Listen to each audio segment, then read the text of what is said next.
What's up you guys, Josh here with the GoKaioken channel, and today I'm back with another video and a minor upgrade for the Arrma Limitless. So this is going to be an aluminum mount and top cover. I'll go ahead and put down in the description the name of the company who makes this.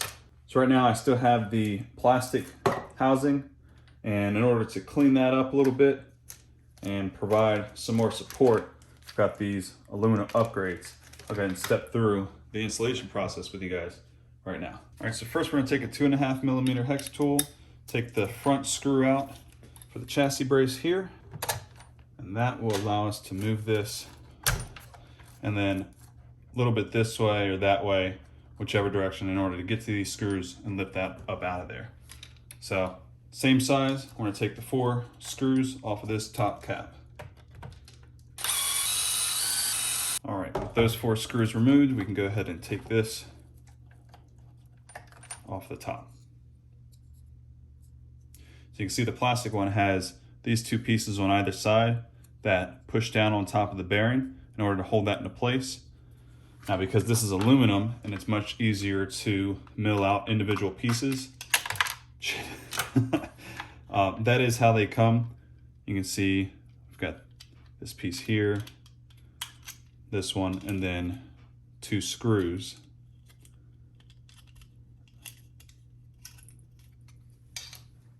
That will hold it. Onto this top plate here.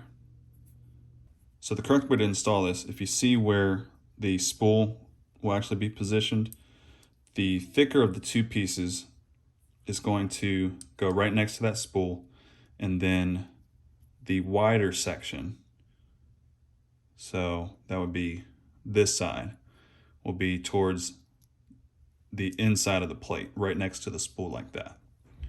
And then same thing over here. So the skinnier of the 2 is going to go on this side, with the thicker portion, which is this side, towards the spool. So it's going to end up looking like this.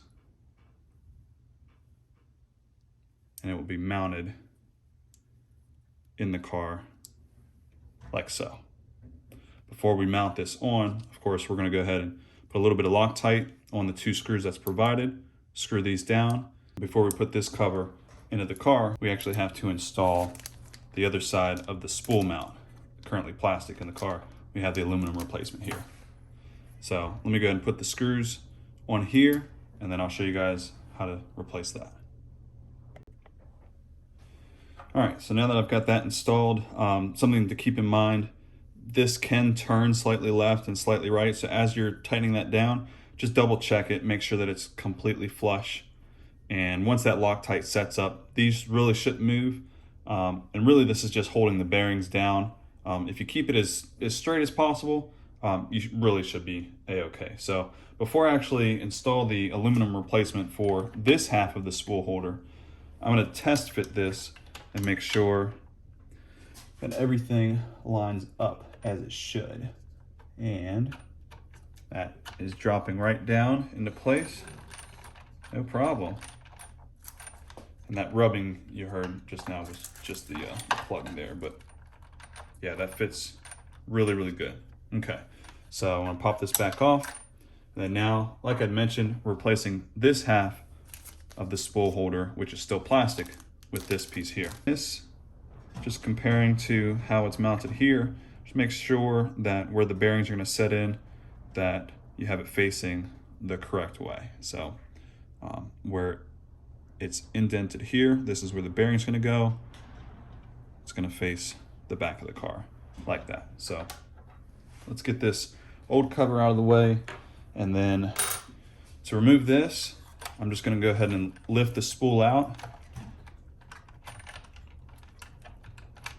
like so, and then pull the front and rear drive shafts out as well, just so that they don't, they're gonna fall out eventually whenever I go to lift this up. So that's out, and now we're gonna lift this up on its side, and we're gonna remove just these 2 screws right here.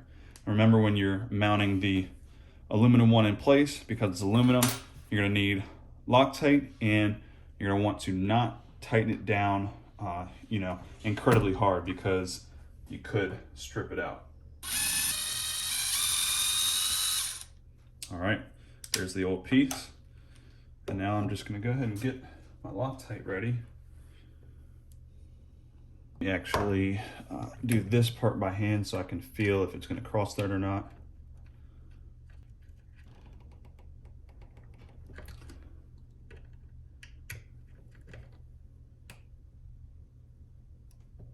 Okay, feels really good.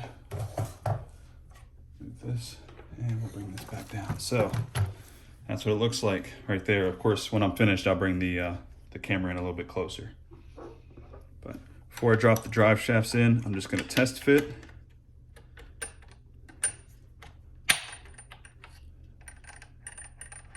Nice. Fits really, really nice. Oh, let me go ahead and test fit this piece as well. All right, got it lined up and drops right in. Wow, I am super impressed with that tolerance level. And that still rolls really, really nice. All right. Yeah, that is super, super nice. All right, let me get the spool lifted back out just for a second so I can get these drive shafts put back in. All right, so spool's back in, drive shafts are back in. Ready to mount this back up top, and it uses these 4 original screws, and now both this motor mount and the other side of the spool mount is aluminum. I'm just gonna do a little dab of thread locker on just the tips because I'm doing testing of, you know, different pinion and spool sizes, so I'm gonna be taking this on and off pretty frequently. So anyways, let me go ahead and get that installed. All right, so that is on. I'm gonna keep this lifted up just so I can get an up close shot for you guys. All right, there we go. That is what it looks like when you're all finished. So to wrap this up, we're just gonna put the chassis brace back on and then we're done. All right, thank you guys so much for watching. I hope you enjoyed this video. I'll see you in the next one. Take care.